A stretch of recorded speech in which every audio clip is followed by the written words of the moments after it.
தென்னாடுடைய சிவனை போற்றி எந்நாட்டவர்க்கும் இறைவா போற்றி. எம்பிரான் மெய்ப்பொருள் நாயனார் உழவாரப்பணி நவம்பர் மாதம் 2023 அன்று உழவாரப்பணி அடியார் திருக்கூட்டங்கள் மூலம் அருள்மிகு திருபுரசுந்தர் உடனாகி வீரட்டனேஸ்வரர் திருக்கோயில் நமது விழுப்புரம் மாவட்டம் கள்ளக்குறிச்சி மாவட்டம் மாறிடுச்சு. அந்த ஊரில் பார்த்திங்கன்னா அடியார் பெருமக்கள் சிறப்பாக அந்த மெய்ப்பொருள் நாயனார் பிறந்த ஊர். அந்த ஊரில் உழவாரப்பணி சிறப்பாக நடைபெற்று கொண்டிருக்கிறது. இது வந்து முன்பகுதி. மெய்ப்பொருள் நாயனார் எம்பிரான் மெய்ப்பொருள் நாயனாரோட திருக்கோயில். அவர் வந்து முக்தி அடைந்த ஸ்தலம். இந்த இடத்துல வந்து சிறு பிள்ளைகள் எல்லாம் உழவாரப்பணிலேருந்து சென்னையிலேருந்து வந்து பணி செய்கிறாங்க. இந்த பக்கம் பின்பக்கம் மெய்ப்பொருள் நாயனாரோட தோட்டங்கள் இதெல்லாம் ஃபுல்லாக அந்த வனப்பகுதி. என்ன சொல்லணும்னா பூத்தோட்டங்கள் வைக்கிற இடங்கள் இதெல்லாம் சுவாமிக்கு. அந்த இடங்கள்லாம் சரியாக அடியார் பெருமக்கள்லாம் சேர்ந்து பெரிய புதார்கள் ஃபுல்லாக வெட்டி அதை சீரமைச்சு பண்ணி கொண்டு இருக்காங்க.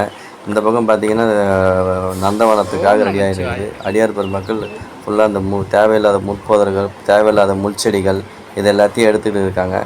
இப்போ வந்து சிவபெருமானுக்கு வைக்கிற ஒவ்வொரு பூவும் நல்ல நந்தவனத்தில் இருக்கிற பறித்து மலர்ந்து பழத்திட்டு உண்ணாரைகள் சொல்லி அப்பர் பெருமான் சொன்ன மாதிரி புதிதாக வைக்கப்பட்ட அந்த மலர்களை எடுத்து இறைவனுக்கு சூடக்கூடிய நிலைகளில் ஏற்படுத்தி அடியார் பெருமக்கள்லாம் ஒன்று கலந்து இந்த இடத்தில் ஃபுல்லாக முழுதுமாக அடைந்து கொண்டிருக்கும் புதர்களை வெட்டி சீரமைத்து அதை சரி செய்வதற்காக தயாராக கொண்டிருக்கிறார்கள். இறைவன் திருவருளால் இந்த திருக்கோவிலூர் வீரட்டனேஸ்வரர் கோயிலில் அடியார் பெருமக்கள் கடும் இறைவன் பக்தி மீதும் சிவபக்தி மீதும் கொண்ட மிகுதியால் தன்னையே அர்ப்பணித்து கொண்டு ஒரு புதற்குள் என்ன இருக்குது என்று தெரியாமல் கையை வைத்து அதை இறைவன் மேல் பாரத்தை வைத்துவிட்டு அவர்கள் பணி செய்து கொண்டிருக்கிறார்கள். முழுவதுமாக அந்த புதர்களை எடுத்துவிட்டு கோயில்களை சுற்றுப்புறங்களை சுத்தமாக வைத்துக் கொள்ள வேண்டும் என்று எண்ணமே மெய்ப்பொருள் நாயனாரின் உழவாரப்பணியை நோக்கமாகும். வான்மீதில் வராது பெய்க மலிவளம் சுரக்க மன்னன் கோன்முறை அரசு செய்க குறைவில்லாத உயிர்கள் வாழ்க நற்றவம் வேல் மிளகு மேன்மை போல் சைவ நீதி விளங்கும் உலகமில்லாம் என்று சொல்வதற்கிணங்க நம்ம சைவ நீதி மேல் நோக்கி வர வேண்டும். ஆன்மீகம் சிறக்க வேண்டும். இந்த கோயில்கள் வளம் பெற வேண்டும்.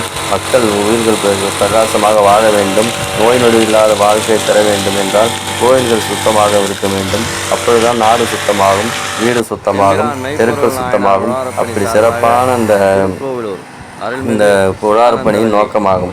இவர்கள் செய்யும் ஒவ்வொரு பணியும் உன்னதமானதாகும்.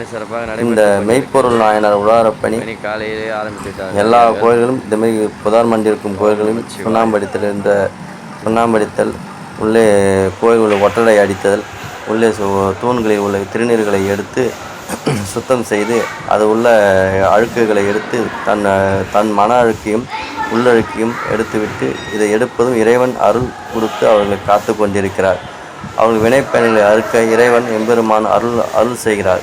சிவன் கோயில் கால் வைப்பது சாதாரண விஷயமில்லை. இறைவன் அருள் இருந்தால் மட்டுமே அந்த திருக்கோயிலுக்கு கால் வைக்க முடியும். அப்படி இருக்க அவன் அருளாலே அவன்தால் வணங்கி என்பது போல அவன் அருள் பெற்று இறைவன் அடியார் பெருமக்கள் சென்று உழவாரப்பணி என்று மேற்கொண்டு இந்த திருக்கூட்டங்கள் அனைவரும் ஒன்றாக இணைந்து செயல்பட்டு கொண்டிருக்கிறார்கள். மெய்ப்பொருள் நாயனார் உழவாரப்பணியில் பெண்கள், சிறுவர்கள், குழந்தைகள், அடியார் பெருமக்கள் எல்லாம் சேர்ந்து இந்த பணியை மேற்கொண்டிருக்கிறார்கள். வெளியூர்களுக்கு பாராமல் சனி ஞாயிறு 2 நாட்கள் வந்து இந்த பணியை மேற்கொண்டிருக்கிறார்கள்.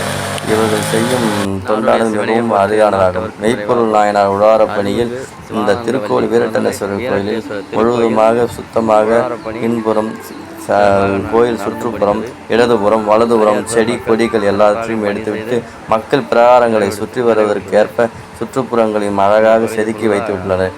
இந்த பகுதியை நீங்கள் பார்க்க வர வேண்டும் என்றால் இறைவன் வந்து ராஜராஜ சோழன் வழிபட்ட ஸ்தலம், ராஜராஜ சோழன் அம்மையார் வழிபட்ட ஸ்தலம், மெய்ப்பொருள் நாயனார் பிறந்த ஸ்தலம், ஔவையார் முக்தி பெற்ற ஸ்தலம், சொல்லிக்கொண்டே போகலாம். அந்த கோயில்களின் சிறப்பு. ரிஷிகள் வளம் வந்த ஸ்தலம், முனிவர்கள் வளம் வந்த ஸ்தலம், அந்தகாசூரனை வதைத்த ஸ்தலம். இந்த கோயில் வந்து சோழ பரம்பரையின் உதித்த இடம். அப்பேற்பட்ட சிறப்பான ஸ்தலமாக இந்த ஸ்தலம் விளங்குகிறது. இந்த ஸ்தலத்தில் கால் வைப்பது மிகவும் புண்ணியமாகும். இந்த புண்ணியத்தை சேர்த்துக்கொள்வதை உழவாரப்பணி செய்வதே மிகவும் உன்னதமான செயல். மெய்ப்பொருள் நாயனார் உழவாரப்பணி என்பது தமிழ்நாடு முழுவதும் எங்கெங்கெல்லாம் கோயில் இருக்கிறதோ அந்த இடமெல்லாம் சென்று சிதிலமடைந்த இடங்களை அடியார் பெருமக்களின் துணை கொண்டு செயல்பட்டு கொண்டிருக்கிறார்கள். அப்பேற்பட்ட இந்த உழவாரப் பணியில் கலந்து கொண்ட அடியார் பெருமக்கள் அனைவரும் திருவடிகளும் பணிந்து இவர்களை போன்ற வருங்காலத்தில் உள்ள இளைஞர்களும் கோயில்களை பராமரிக்க வேண்டும். பெண்கள், ஆண்கள், அடியார் பெருமக்கள், இந்து சமயத்தை சார்ந்தவர்கள் பாகுபாடின்றி கோயில்களை பராமரித்து அரசாங்கத்துடன் ஒற்றுமையோடு இணைந்து அவர்களுக்கும் கைகோர்த்து இந்த கோயில்களை நம்மளால் முடிந்த தொண்டுகளை எடுத்து செய்ய வேண்டும். பிறவியில் எப்பிறவியிலும் நாம் பிறப்பு எடுப்போம், இறப்போம். ஆனால் கோயில்கள் அங்கேதான் இருக்கும். அந்த கோயில்களை பிறவி எடுக்கும் போது இந்த பிறவி கடனை அறுப்படவே இந்த கோயில் பணிகளை எடுத்து செயல்பட வேண்டும். சிறு குழந்தைகள் முதல் பெரிய குழந்தைகள் வரை எல்லாம் இறைவனுக்கு குழந்தையாக அமைகிறோம். அப்படின்னு சின்ன குழந்தை, பெரிய குழந்தைகள் எல்லாமே குழந்தைகள் தான். இறைவன் திருவடி அடையும் வரை இந்த பிராத்தம் கிடைக்கும் ஒவ்வொரு நபரும் இறைவனை சார்ந்து அந்த கோயில் பணிகளை செய்ய வேண்டும்.